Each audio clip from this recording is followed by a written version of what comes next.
Sirwani everyone है।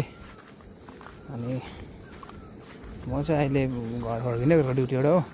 बुढो भइएछ हौ कपाल सपाल नकाटेर है घर फर्किँदै गरेको ड्युटीबाट।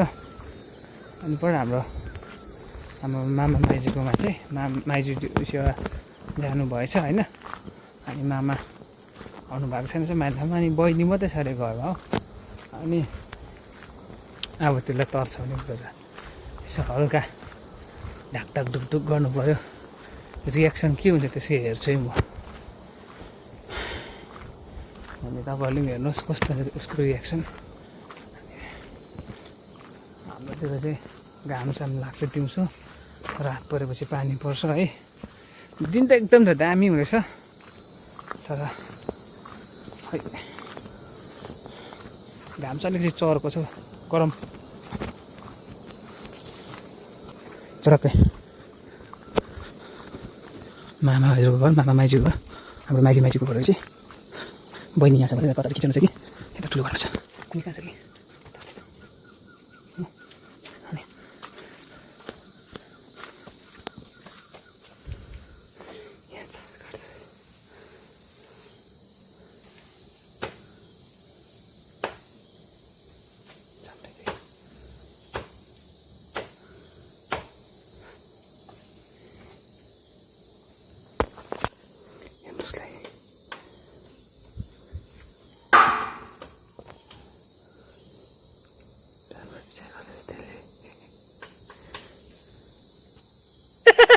मेरो बहिनीले देख्यो हेर्नुहोस् है। देखा आपने लापरवाही का नतीजा है। दिए छैन होला भन्दा हाम्रो बहिनी चाहिँ चारो काट्छ। मै जानु तर्दिनँ बहिनी चारो काटेको यता हेर त। तिमीलाई तर्साउनु भनेर आयो कि अघि देखेछ नि। देखेको थियो मलाई देख्दैन होला।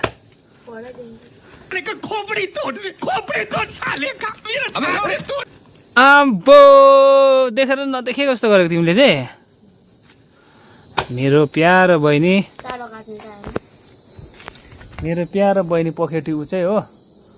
अहिले चाहिँ यहाँ ठुलो भएको छ, मसँग बोल्दैन नि, अड्डी गर्छ। त्यो मलाई देखेको रहेछ तर तिमीले मलाई किन बोलाएको कुरो त्यहाँ भएको त भन त। मलाई तिमीले मलाई देखिरहेको किन नबोलाएको भन त। क्या तिमी बस्नु र अन्त बुढा एक्जाम राम्रो भयो? पास हुन्छौ? पास हो?